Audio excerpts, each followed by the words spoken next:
Ladies and gentlemen, welcome to another edition of Driving Perilously, the show in which in the financial world, we turn on the radio and talk about what it is that's going on. So what it is that's going on, let's see. all of us need to have our identity grounded in All of Christ. us need to have our identity. Yeah, okay, absolutely. next. That's pretty.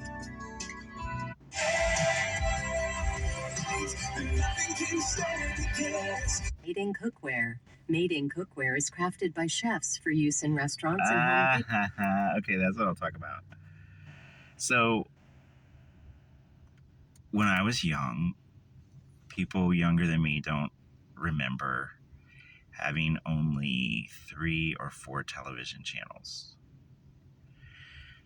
So for some reason, me and probably everybody else watched a lot of TV. I have no idea why. But we all watched what I would consider now to be a lot of TV. At least I'd consider it now to be a lot. But at the time, I watched TV,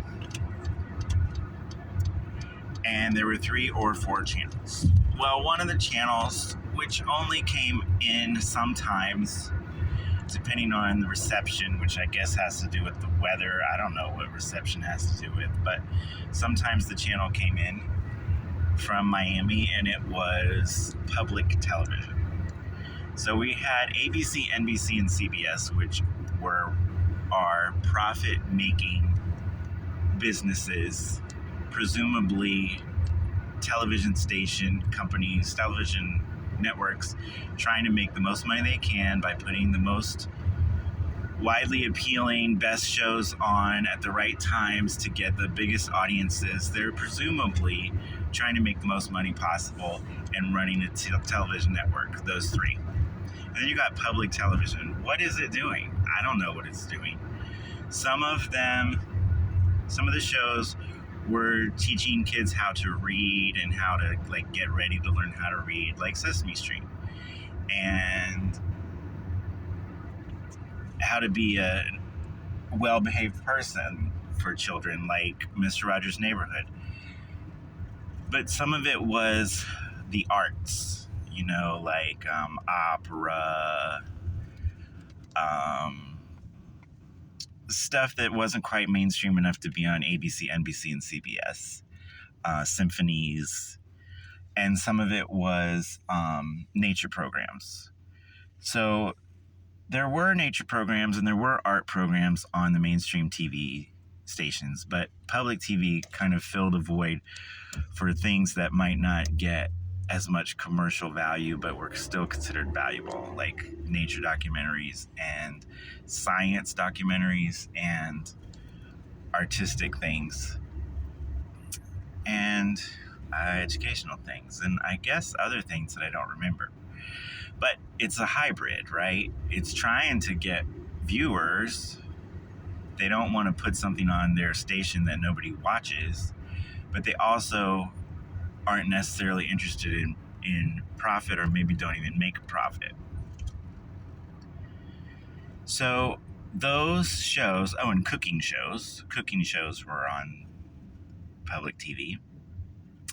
Julia Child, other cooking shows. So they didn't have commercials. So if you're watching ABC, CBS, or NBC, there were commercials. You'd watch a little bit of the show, and then there was a commercial. And they tried to aim the commercial at whoever was watching the show and sell something appropriate to whoever was choosing to watch that show. But on public television, they didn't have commercials. But then they did say things like, this show is brought to you by General Electric. So they'd say the name of the company. And I have no idea if General Electric was one of the companies, but they'd say this show is brought to you by, and then they'd say the name of the company. Then they started saying the name of the company and the name of the product. And then they started having little commercials, but they still pretended like they weren't commercials. So that's what that just was. That was public radio pretending like it's not a commercial. Instead of a commercial, the newscaster voice says, and this is brought to you by this product that this company sells because it is the best thing that has ever happened and you're gonna like it. Well, that's a commercial. What is the difference between ABC, NBC, CBS, and public television if they all have commercials? It doesn't make sense. But they use that little, this is not a commercial. I am talking like this because it is just a pronouncement, not a commercial. They just accent a couple syllables wrong to pretend like they're not being commercial, which is basically a mistake. The newscaster spokesperson voice is deliberately saying a syllable in the wrong place, so you think that it's not a commercial. Now, what in the heck does that say? That says that we think commercials and marketing are professional, but somebody who's just saying the name of a product is wrong? Like, what is that? Being wrong on purpose to not be seen as commercial. What is that? I cannot wrap my head around that. But it's absolutely true.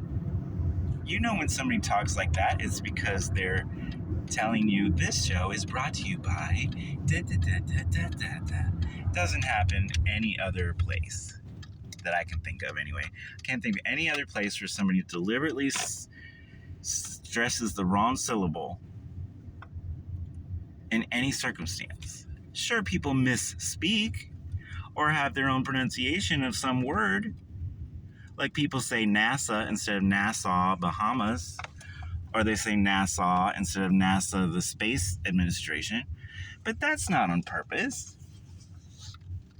So that's my little rant for today.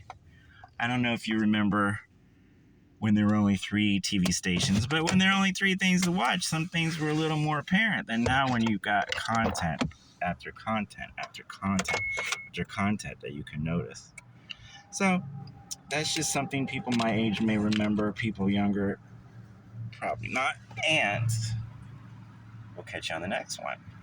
Have a good one.